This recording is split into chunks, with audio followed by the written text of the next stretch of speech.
इंसान की इच्छा शक्ति के आगे कोई नहीं टिक सकता। खुदा ने हम सबको एक जैसा बनाकर भेजा है। हम चाहें तो आसमां को ज़मीन से मिला सकते हैं। अगर हो जुनून तो कुछ भी कर सकता है इंसान, और ये करके दिखाने वाले हैं सालिम अली साहब।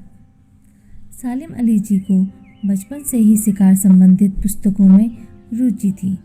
वो अपने मामा से शिकार संबंधी बातें बड़े चाव से सुना करते थे।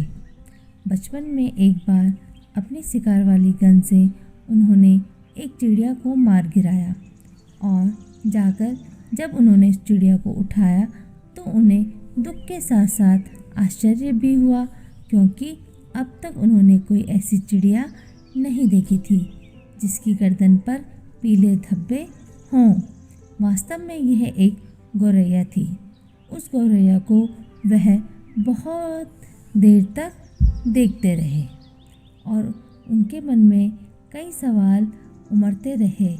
जब उनके मन की जिज्ञासा शांत न हुई तो वह उस गौरैया को लेकर अपने मामा अमरुद्दीन के पास पहुंच गए और उस चिड़िया से संबंधित सवाल पूछते रहे।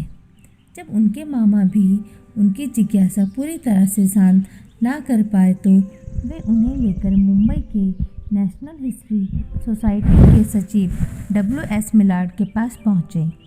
मिलार्ड एक भारतीय बच्चे की पक्षियों में इतनी रुचि देखकर काफ़ी आश्चर्यचकित हुए। मिलार्ड ने उन्हें उस गौरैया के अलावा और अलग अलग प्रकार के पक्षियों के बारे में बताया और पक्षी जगत से उनका परिचय करवाया। इस घटना के बाद बालक सलीम अली की पक्षियों के बारे में जिज्ञासा शांत होने के बजाय पक्षियों में उनकी रुचि ऐसी जागी कि उन्होंने अपना पूरा जीवन पक्षियों के अध्ययन में लगा दिया।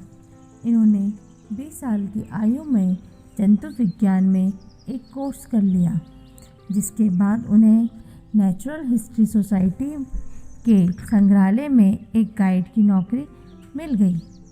वह संग्रहालय में मरे हुए सुरक्षित पक्षियों को दर्शकों को दिखाया करते थे और उनके विषय में बताया करते थे। पक्षियों के विशेष ज्ञान के लिए वह जर्मनी चले गए और विश्वविख्यात पक्षी विज्ञानी डॉक्टर विंग स्ट्रॉसमैन के संपर्क में आए और वह भारत लगभग 1 साल बाद लौटे। इनकी पत्नी तहमीना अली एक कामकाजी महिला थी, जिनके साथ वह एक छोटे से मकान में रहते थे। उनके घर के आंगन में एक पेड़ था जिस पर बया ने एक घोंसला बनाया था। सारे दिन वह उस पेड़ के नीचे बैठे रहते थे और बया के कार्यकलापों को एक नोटबुक में लिखते रहते थे।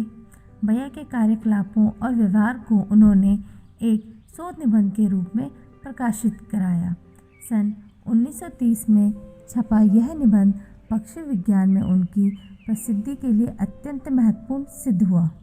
इसके बाद वह जगह जगह जाकर पक्षियों के बारे में जानकारी प्राप्त करने लगे। इन जानकारियों के आधार पर उन्होंने the book of Indian birds नाम की एक पुस्तक लिखी, जो सन 1941 में प्रकाशित हुई। इस पुस्तक में पक्षियों के बारे में अनेक जानकारियाँ प्रस्तुत की गई हैं और अब तक इस पुस्तक की लाखों प्रतियाँ बिक चुकी हैं। विश्व प्रसिद्ध पक्षी विज्ञानी डिलॉन रिप्ले के साथ सन 1948 में उन्होंने 10 घंटों में एक पुस्तक लिखी, जिसका नाम handbook of the birds of India and Pakistan है। इसमें उन्होंने अपने बरसों के अध्ययन का निचोड़ प्रस्तुत किया है। इसके अलावा उन्होंने अपने जीवन पर घटित अनेक रोचक घटनाओं के आधार पर एक पुस्तक the fall of a sparrow भी लिखी है। सालिम अली ने अपने जीवन के 60 वर्ष भारतीय पक्षियों के साथ बिताए। लोग उन्हें पक्षियों का विश्वकोश भी कहते थे। उन्होंने पक्षियों का अध्ययन ही नहीं किया, बल्कि प्रकृति संरक्षण की दिशा में भी कई काम किए। सालिम अली साहब को सन 1983 में पद्म विभूषण से नवाजा गया और 20 जून 1987 को इस महान पक्षी विज्ञानी का देहांत हो गया। इन जैसा बर्ड वॉचर शायद ही हुआ हो। अगर चाह है तो हर ख्वाब पूरा होगा। ये धरती क्या है, आसमान भी कदमों तले होगा। धन्यवाद।